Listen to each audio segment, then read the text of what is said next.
of you were there. Our retreat at Applegate. Applegate, yeah. We had a community retreat, and Kathy Zapata was our guest. It's quite amazing.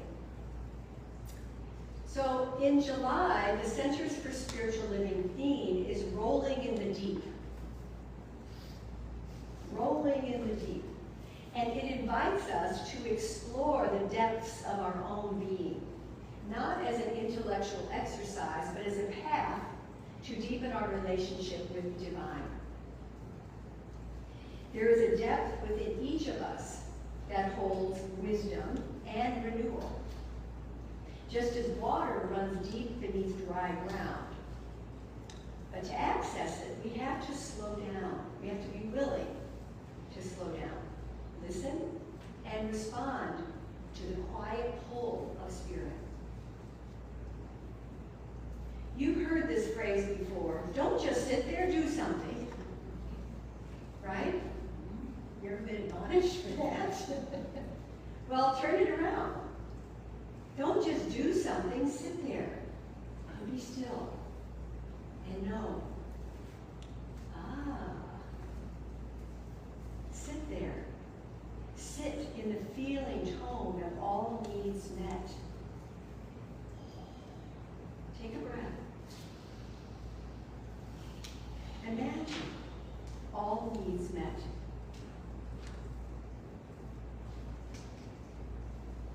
The unknown, I don't know about you, but the unknown can be unsettling, right? But in the dark, the deep, the uncertain places, there is the potential for growth, connection, and possibilities.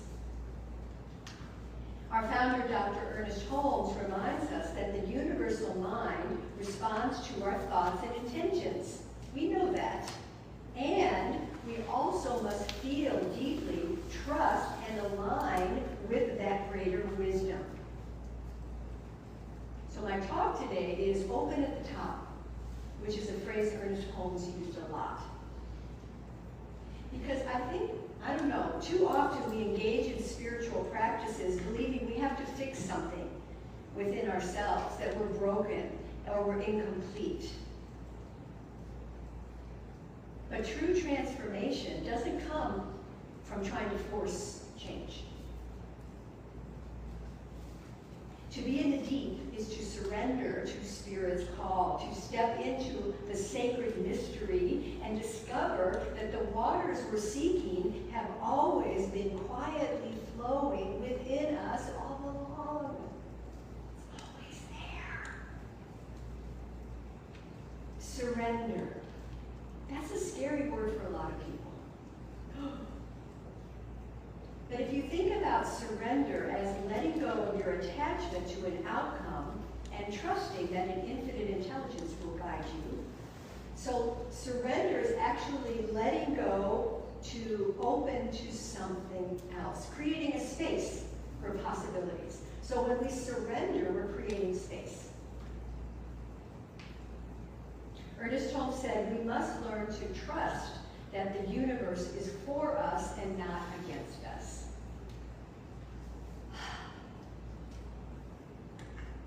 Spirit, he says, which is the creative life principle, is forever flowing through us.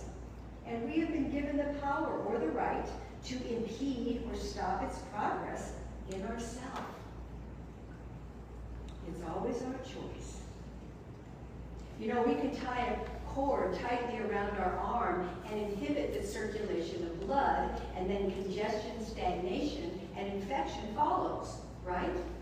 So likewise, through our thinking processes, our beliefs and ideas, we use the tourniquet of negative thinking and we block the flow of creative life through us. It's like that hose, the kink in the hose idea, right? You're out watering your garden and all of a sudden the water's not going. Well, what the heck? Well, there's a kink in the hose. Oh, I just have to open it up and it flows again. It's the same thing with our tourniquets of negative thoughts. I know none of you have that. Ooh. I want you to tap the top of your head for me. Just tap, tap, tap, tap, tap. Take a breath. And say, I am willing to realize my oneness. I am willing to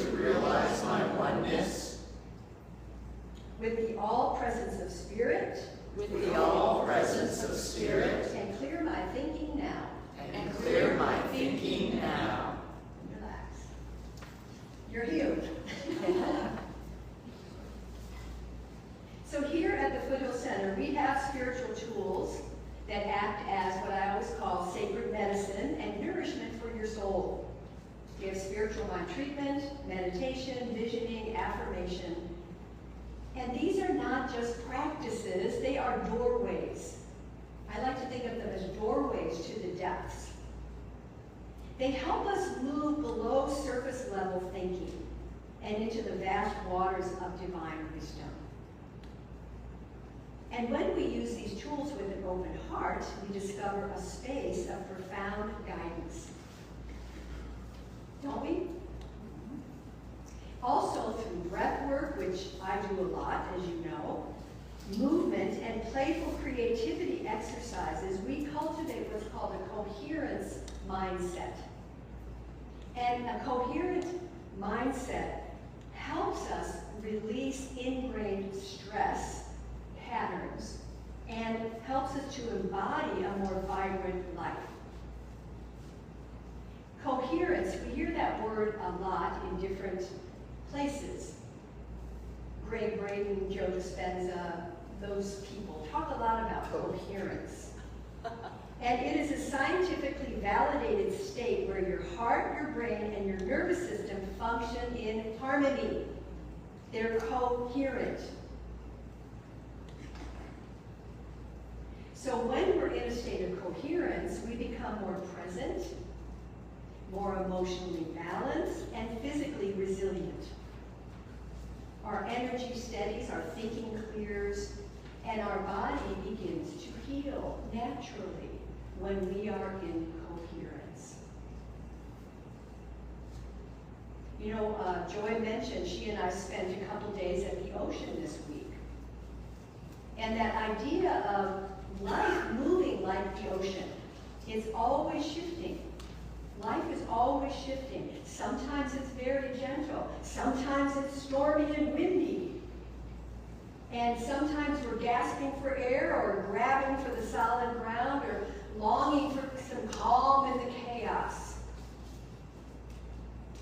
So if you're feeling right now in this life stressed, overwhelmed, or stuck, and you yearn to spark and reignite your vitality, know this, you can do that.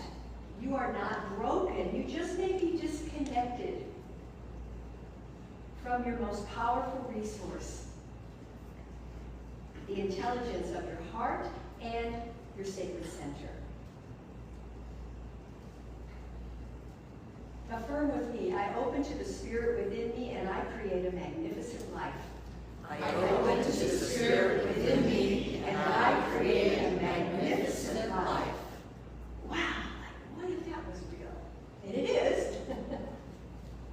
So the ocean depths shape the world in unseen ways. And so too, when we surrender to spirit, it shapes us in ways we don't necessarily see right away.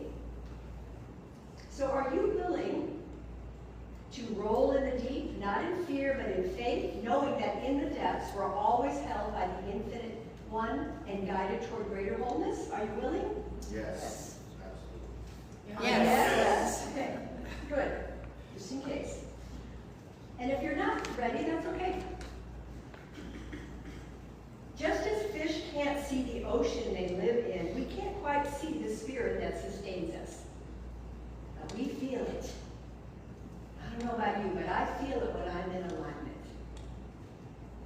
Ralph Waldo Emerson is accredited with this beautiful line: what lies behind us and what lies before us are tiny matters compared to what lies within us. Yes. You know, last week I talked about bonds that last, and I highlighted the power of authentic connection and belonging. And what are your own experiences of connection, and what does it mean to be in community for you? Does it nurture you? And I gave examples of non-harming, benevolence, and kindness towards others, and that we transcend our differences. Because when we're open at the top, we automatically do those things. We're available to those higher states of being because they are part of our DNA and they actually natural to us. Have you heard of Dr. David Hawkins? Some of you? Well, he is the author of, one of the books is The Power versus Force, which was written in 1995. And Dr. Hawkins was a renowned spiritual teacher, psychiatrist, mathematician, physician, researcher, and a lecturer. And he developed what was known as the map of consciousness, which is what I have here. I made a few copies on the table, but you can also download it from the internet. So through his research of over 30 years, he found that approximately 87% of human beings calibrate at a collective energy level that weakens them.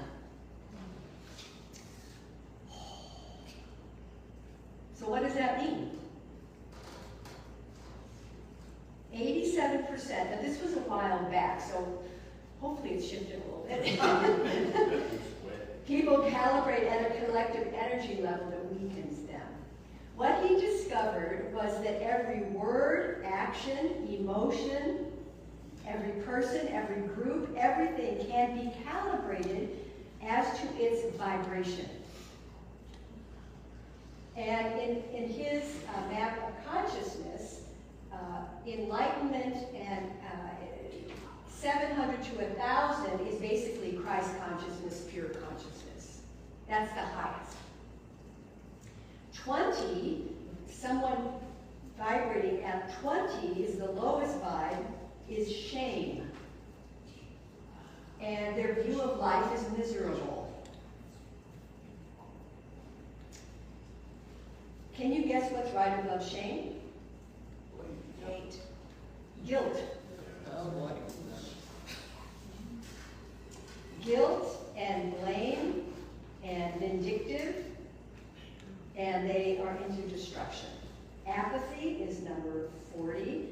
Grief, fear, and again, at the top is pure consciousness. So we move, up and down, but it's just interesting to kind of notice where we hang out. Just to notice. So even though he discovered that 87% of humanity calibrates at a state that by their actions, they actually go lower and lower on the scale because they're not aware of it. They get stuck. Now, we just finished a book study called The Art of Abundance, and what did he say? Awareness, awareness, awareness. That's why we come to these kind of, the Center for Spiritual Living. Once we're aware of our state of consciousness, we can shift and change. We are not stuck at the bottom. I may feel guilty for a few seconds, but I'm certainly not going to live there. I'm not going to park my car there. So, high energy vibration and conscious people, like you, like me, what we do is actually counterbalance the negative effect of that low energy. And if we didn't, the planet would have been gone a long time ago. That's his theory.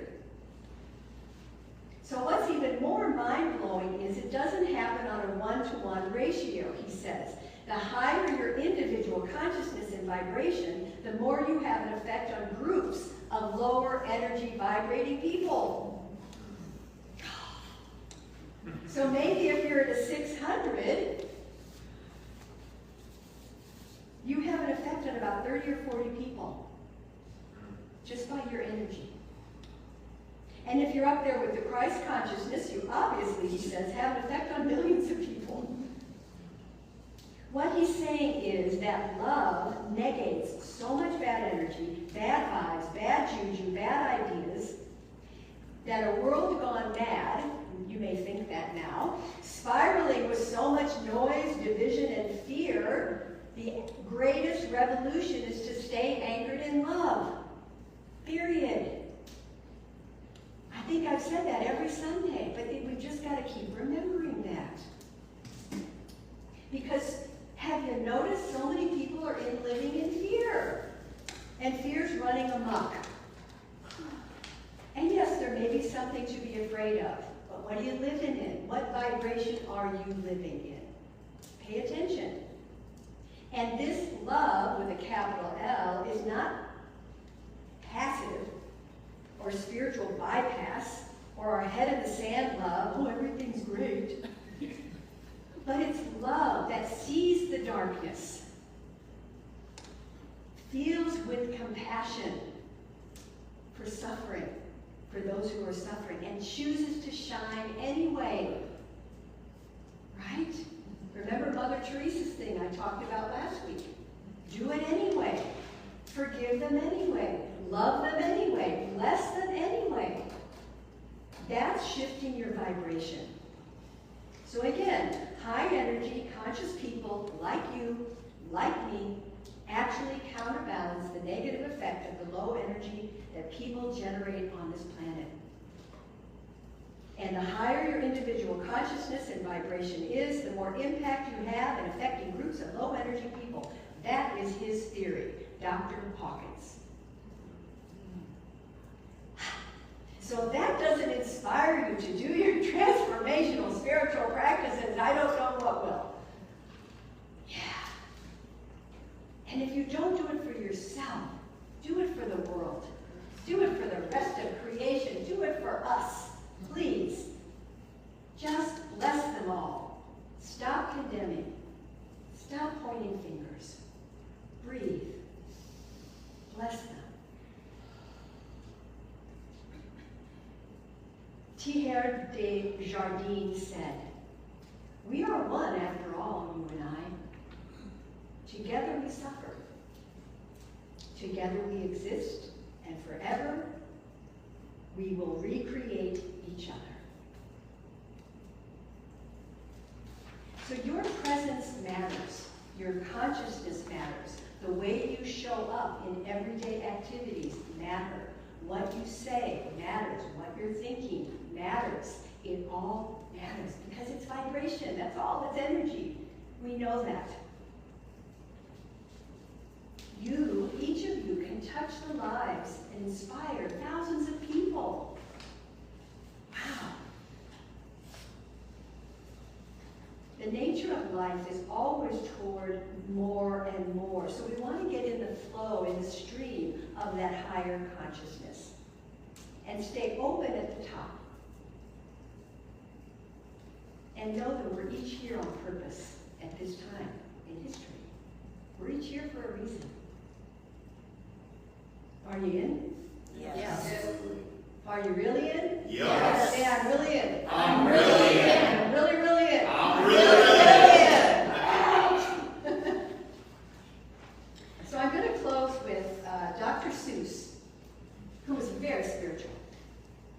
This is actually inspired by Dr. Seuss, and I got it from AI, my friend, because I asked for it. What would Dr. Seuss say about? And I said something, I don't remember what I said. So here we go. All the possibilities, it's called. Out past the hilltops, beyond what you see, are things that might happen and things that might be. They're hiding in corners. They bounce in the air. Possibles, probables floating out there. You might wake up Tuesday and paint like a pro, or dance with a duck in a dazzling show. You might build a tower with spoons and a hat, or teach a baboon how to juggle a cat. The world is not locked. There's no single key. You're free to be anything you choose to be. But first, say hello to the thought. What if not? What if you can when you thought you could not? So open your mind like a big rainbow door. Step into the maybe and wish for some more. For life isn't fixed, it wiggles and spins. It starts with a what if and ends with new wins. So don't say, I can't, or that's just not for me. The possibilities wait in your mind, can't you see? The world is much bigger than you ever knew, and who knows what magic is waiting for you. Yes.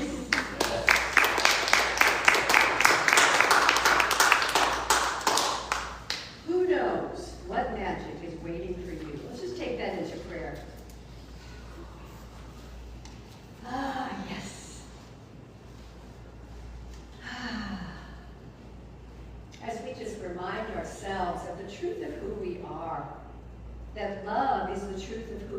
us is, and that we are willing and able to open our heart to this divine presence within and around and through each of us.